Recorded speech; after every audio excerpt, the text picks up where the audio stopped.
Bonjour mes frères, je suis le pasteur Antonio Junior et aujourd'hui, je veux parler avec vous d'un sujet dont je suis sûr que beaucoup de religieux n'ont pas le courage de parler. Je veux parler de ceux qui luttent avec leur homosexualité, mais je vais en parler d'une manière que vous n'avez jamais entendue. Je suis sûr que vous-même avez déjà vu des personnes à l'église chez qui vous remarquez qu'elles ont une attirance. C'est quelque chose que la personne ne voudrait peut-être même pas ressentir. Mais elle a bel et bien une attirance pour une personne du même sexe. Et à cause de cela, j'ai ressenti dans mon cœur l'envie de parler de ce sujet, qui est encore un tabou. Je sais que cela va déranger certaines personnes, mais comme Jésus l'a dit lui-même, c'est la vérité qui nous libère. Amen. Vous connaîtrez la vérité, et la vérité vous rendra libre. Frères, il y a une chose que personne ne veut affronter, et que beaucoup de pasteurs préfèrent y faire semblant de ne pas voir, c'est que nos églises sont pleines de personnes qui portent un fardeau insupportable sur leurs épaules. Je ne parle pas seulement des jeunes, mais aussi de responsables dans l'église. Des postes de direction, des responsables de louanges qui chantent devant tout le monde, des diacres, des personnes que tu regardes et tu te dis « Waouh, quel exemple de croyant !» Mais je sais qu'à l'intérieur, ces personnes souffrent de la culpabilité. Elles ont une peur terrible d'être jugées, et elles ont des désirs qu'elles n'ont jamais demandé à ressentir. Et alors, c'est sûr, elles se disent « Si je dis la vérité, je suis certain que tout le monde va me mettre dehors. Je vais être humilié. Et à cause de cela, beaucoup abandonnent même leur marche avec Dieu. Ce n'est pas parce que ces personnes aiment le péché, ce n'est pas ça. Mais c'est simplement parce qu'elles ne supportent plus de gérer cette pression d'être dans un endroit qui ne fait que pointer du doigt, mais qui ne tend pas la main pour aider. Ou alors, la personne abandonne simplement le combat parce qu'elle voit qu'elle n'arrive pas à surmonter ce sentiment pour une personne du même sexe. Frère, il y a une chose que je remarque qui est une erreur très grave dans l'église. Aujourd'hui, beaucoup de chrétiens véhiculent cette idée mensongère que si quelqu'un accepte Jésus et se fait baptiser, Jésus va automatiquement enlever ce désir de la personne et elle va commencer à aimer le sexe opposé de façon automatique. Frère, écoutez bien ce que je vais dire. Cela pourrait remettre en question tout ce que vous avez appris. Ce n'est pas l'évangile de Jésus-Christ. En réalité, ce n'est qu'une promesse de changement de comportement, qui oublie souvent l'essentiel, à savoir que la personne doit se réconcilier avec le Créateur, tu comprends ? Parce que le but principal de l'évangile n'est pas de modifier l'objet de l'attirance de ton corps. L'évangile sert à changer celui qui gouverne ta vie, qui va vraiment te gouverner à partir de maintenant. Je me souviens avoir entendu l'histoire d'une femme très intéressante que je veux partager avec vous. Elle m'a dit, ainsi qu'à ma femme, qu'elle a longtemps vécu dans l'homosexualité. Puis, après sa conversion, elle a entendu la même chose de plusieurs responsables. Je sais qu'ils voulaient même aider, mais je dois avouer qu'ils avaient tort, parce qu'ils disaient qu'elle devait prouver qu'elle était guérie. Vous savez ce qu'elle a fait ? Elle a épousé un homme, eu 2 filles, et pour ceux qui observèrent de loin, ça semblait être une fin de film heureuse. C'est une femme chrétienne, mariée, avec une belle famille, mais ce que personne ne dit, frère. Ses sentiments n'ont jamais disparu. Elle ressentait encore de l'attirance pour les femmes, même en étant mariée, même en aimant Dieu. Et une terrible erreur que nous finissons par commettre, c'est d'utiliser la vie d'une femme comme celle-ci comme une publicité, pour dire que le résultat de quelqu'un qui se repent, c'est de devenir hétérosexuel. Maintenant, écoute bien une chose ici. Si on dit à quelqu'un qui lutte contre l'homosexualité, en disant « Viens à Jésus pour devenir hétéro, frère », en réalité, ce n'est pas cela que nous prêchons, c'est le Christ. Parce que si le but final de la foi d'une personne est de se marier ou de changer son désir, cette personne n'a pas encore trouvé son sauveur.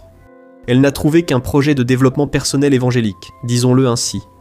Or, cela ne résout pas le problème, ne sauve pas la personne, ni ne lui permet de vivre avec Jésus pour l'éternité. Frères, le but de la croix n'a jamais été d'ajuster ce que vous ressentez physiquement. Le principal objectif de la croix est de ramener les pécheurs près d'un Dieu saint. Je vais t'expliquer dans un instant comment cela se passe en pratique. Mais je veux te montrer que dans la Bible, nous trouvons la véritable source de notre changement. La Bible dit dans 2 Corinthiens 5,17 que si quelqu'un est en Christ, il est une nouvelle créature. Les choses anciennes sont passées. Voici, tout est devenu nouveau. Maintenant, fais bien attention ici. Être une nouvelle créature ne veut pas dire que ton cerveau a été effacé. Non, tes expériences du passé ont été complètement effacées, et que maintenant tu as oublié tes désirs ou que ta chair a cessé de te déranger. Cela signifie que, devant Dieu, ton passé est mort, et que maintenant tu as reçu une nouvelle vie spirituelle. Autrement dit, ce qui était ancien, cette vie où le péché te dominait et disait qui tu étais, a maintenant perdu le droit de gouverner ta vie, tu comprends? Maintenant, tu es un nouveau projet de Dieu. Jésus n'est pas venu pour te laisser dans ce schéma. Que as pessoas muitas vezes impõem, na verdade, Il est venu t'offrir une vie bien supérieure à toutes tes pulsions corporelles. Je sais qu'à ce moment, beaucoup de personnes se posent des questions. Et tu te dis peut-être, « Pasteur, j'ai compris que la pratique est un péché. Mais est-ce que je peux au moins sortir avec quelqu'un du même sexe, par exemple? Une relation juste pour la compagnie, sans sexe, et c'est ici que je dois être très sincère avec toi. Ce n'est pas possible. Tu sais pourquoi? Parce que la relation amoureuse dans le royaume de Dieu est un chemin qui prépare la personne au mariage. Et Jésus a été très clair sur ce qu'est le mariage. Ce n'est pas moi qui le dis, c'est le Seigneur Jésus lui-même. Regarde ce qu'il a dit dans Matthieu 19, 46. N'avez-vous pas lu qu'au commencement, le Créateur les a fait hommes et femmes et a dit « C'est pourquoi l'homme quittera son père et sa mère et s'attachera à sa femme, et les deux deviendront une seule chair. » Regardez ça, frère. Jésus n'a pas donné de troisième option. Donc, si tu entres dans une relation amoureuse homosexuelle, tu nourris un espoir que la Bible ne soutient pas. C'est comme si tu marchais au bord d'un précipice en demandant de ne pas tomber, tu comprends? Et pour moi, ce n'est pas être libre, c'est te torturer. C'est essayer de négocier avec Dieu quelque chose dont il a déjà dit que cela ne fait pas partie de son plan. Comme tu l'as vu, Jésus l'a dit lui-même. Et l'apôtre Paul a dit que le mariage est l'image de l'union entre le Christ et l'Église. Et il est écrit dans Éphésiens 5, 32, « Et c'est le modèle entre l'homme et la femme. » Et s'il y avait une autre façon, Jésus l'aurait certainement dit. Il y a une autre question que je reçois souvent, qui est la suivante. Pasteur, mais pourquoi alors beaucoup perdent-ils l'attirance pour le même sexe et d'autres continuent-ils à lutter toute leur vie? Je sais, frère, que cette réponse est complexe et demanderait du temps à expliquer et à comprendre chaque cas et chaque personne. Mais il y a beaucoup de gens qui, lorsqu'ils comprennent qui est Dieu, se rendent compte que leur désir venait de blessures d'enfance ou d'un manque d'affection du père ou de la mère. Il y a des cas d'abus. Enfin, je ne vais pas entrer dans les détails ici pour expliquer chaque cas en détail, mais dans ces situations, quand le Saint-Esprit guérit cela, alors le désir change. Mais, pour beaucoup d'autres personnes, le désir reste là. C'est comme une épine qui dérange tout le temps, l'écharde dans la chair. Et voici le secret que l'Église ne révèle pas. Ressentir la tentation n'est pas un péché.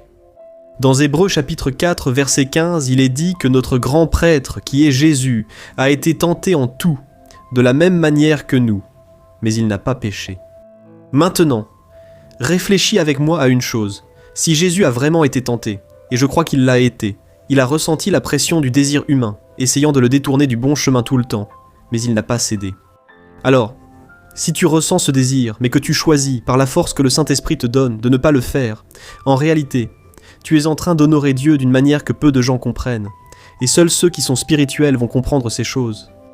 En fait, tu es en train de t'offrir comme un sacrifice vivant, comme l'apôtre Paul l'a dit dans Romains 12 que nous devons faire. Cela vaut aussi bien pour les homosexuels que pour les hétérosexuels, tu comprends? Soyons honnêtes, frères, renoncer à ces sentiments est vraiment difficile. C'est une guerre intérieure douloureuse. Pourquoi? L'Église voit le renoncement des personnes attirées par le même sexe comme plus grave que d'autres luttes, non? Parce que l'Évangile demande le renoncement à tout le monde. L'homme, par exemple, qui est obsédé par la pornographie, ou même celui qui lutte chaque jour pour rester fidèle à sa femme, même quand son mariage est très difficile. Ces personnes aussi tuent chaque jour les désirs de leur chair. Le jeune qui lutte contre la masturbation, le médisant, l'orgueilleux, celui qui ment, celui qui aime l'argent, tous doivent lutter contre leur nature humaine, chaque jour, mes frères. Le problème, c'est que la religion met un fardeau beaucoup trop lourd sur ceux qui ont une attirance pour le même sexe, en traitant ces personnes comme des pécheurs de seconde catégorie, pires que les autres. Alors qu'ils ferment les yeux sur les commérages, sur le mensonge, sur l'orgueil qui existe parfois au sein du ministère. Frères, Jésus a condamné ceux qui font cela. ceux qui imposent de lourds fardeaux aux autres, mais n'aident en rien. Si tu as l'impression d'être écrasé par l'Église, sache que ce n'est pas ce qu'il y a dans le cœur de Jésus. Jésus veut que l'Église soit un hôpital et non un tribunal, où tu puisses arriver et dire « Oh, pasteur, je lutte contre ceci, contre cela. Pasteur, aide-moi. » Et alors la personne va là-bas, prie pour elle, la soutient, au lieu de jeter des pierres. Amen. Je crois que c'est ça qui manque de nos jours, frères. Nous devons apprendre à gérer toutes sortes de situations. Je sais qu'en ce moment, beaucoup me demandent aussi. Mais pasteur, alors ça veut dire que je dois vivre en me réprimant pour toujours. Frères, comprenez une chose.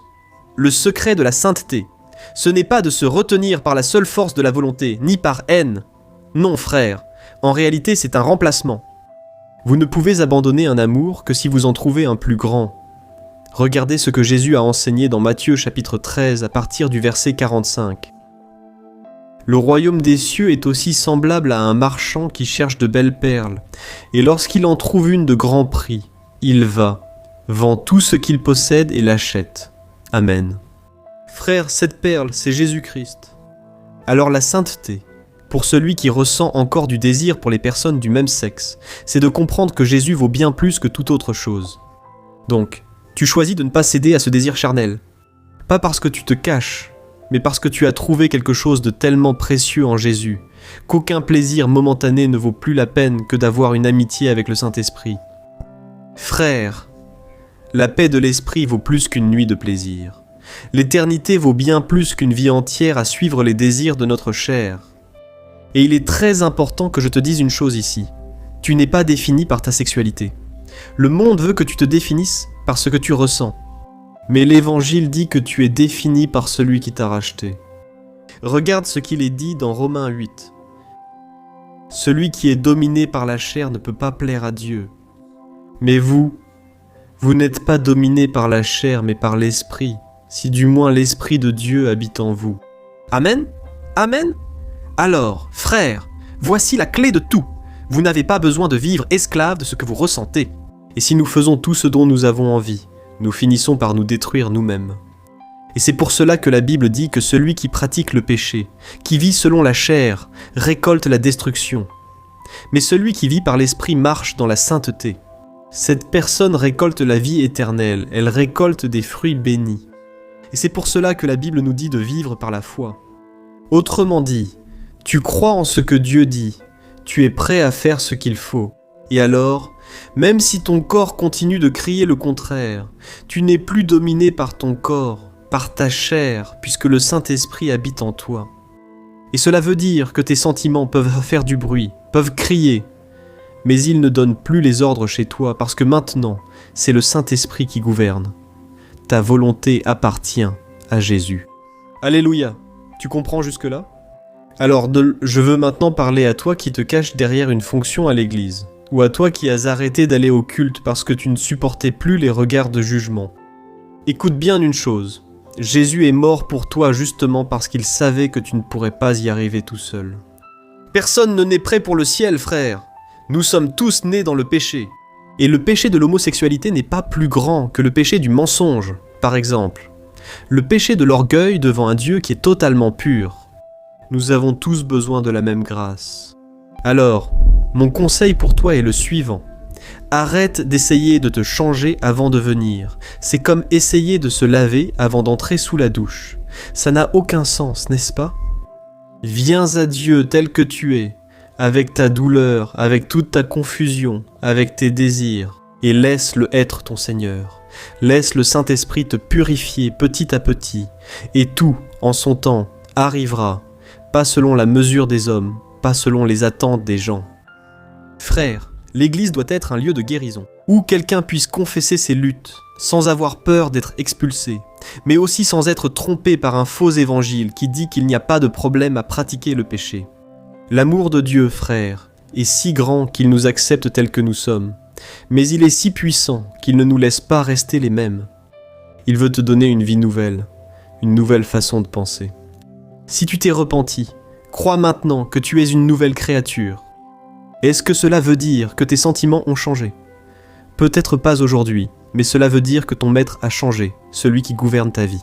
Et tu ne vis plus pour plaire à ton corps, Tu vis maintenant pour plaire à Dieu. Et je peux te garantir que la joie d'être en paix avec Dieu est 1000 fois meilleure que n'importe quelle relation que ce monde peut offrir. Je sais que beaucoup de croyants ont quitté le monde, mais le monde demeure en eux. Ils aiment encore les choses de Babylone, n'est-ce pas? Là où c'est le plaisir personnel qui gouverne. Frères, ne soyons pas comme ça. N'échangez pas votre avenir avec Dieu contre un moment de plaisir.